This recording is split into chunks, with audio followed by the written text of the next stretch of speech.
Hello, I wanted to show you how we could install the Intel CAS software on Linux. So the first thing I did was went to the Git, and OpenCAS is actually available in a Git repository for Linux. I can go to GitHub, I can see the whole Git, and there's instructions here, even how to download the Git, how to clone it, then how to configure, make, and make install. I actually have it here. I already cloned the Git. I already made it. I'm going to sudo make install. Oh, of course. Sudo, of course, there's no make here. Make. Okay, so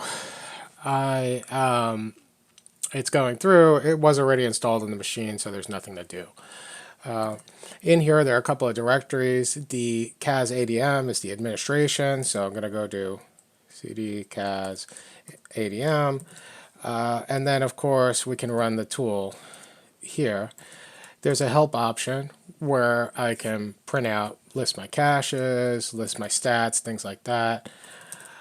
There are no caches running, of course, so I can start one.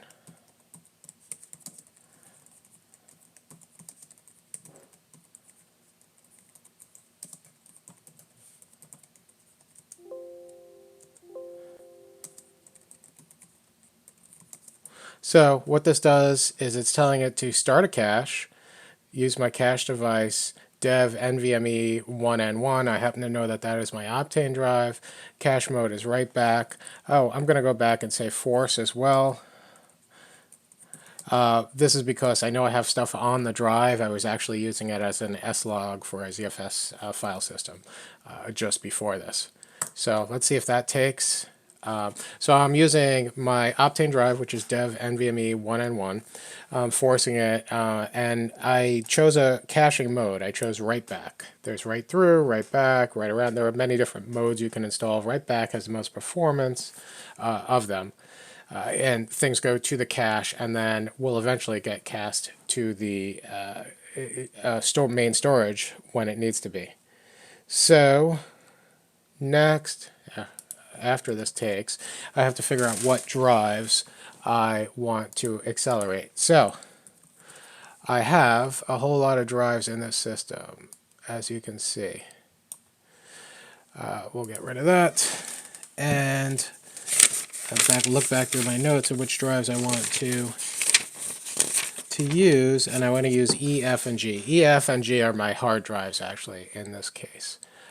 They're all about 700 gig. I have 3 of them, so I am going to sudo CAS ADM add core.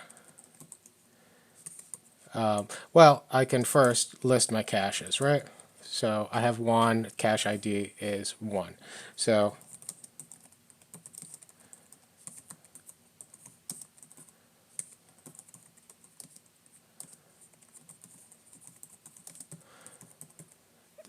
device SDE, dev SDF,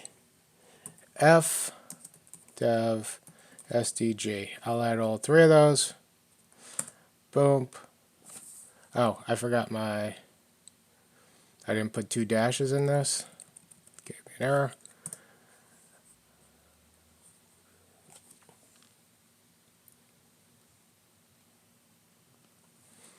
I will add them one at a time. There's E, F. There's a way to do these multiple at the same time. I did them one at a time because I don't remember any of my syntax. I do this so rarely. Okay, now if I list my CAS ADM again, it tells me that I have a write back cache running on dev NVMe 1N1. I am accelerating drives E, F, and G. Now I can do whatever I want with these drives. I can run them as normal.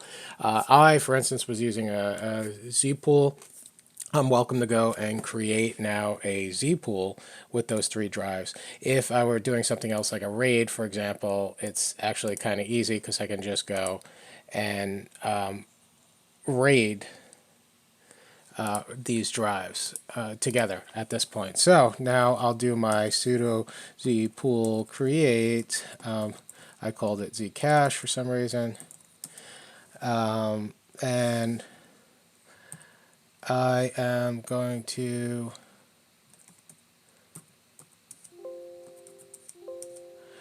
you see on the right here, this was the original device name dev SDE. This is the cached device name. So I'm going to create a zcache. Oh, I am going to do it with not a mirrored. I am going to do a RAID Z. I forgot.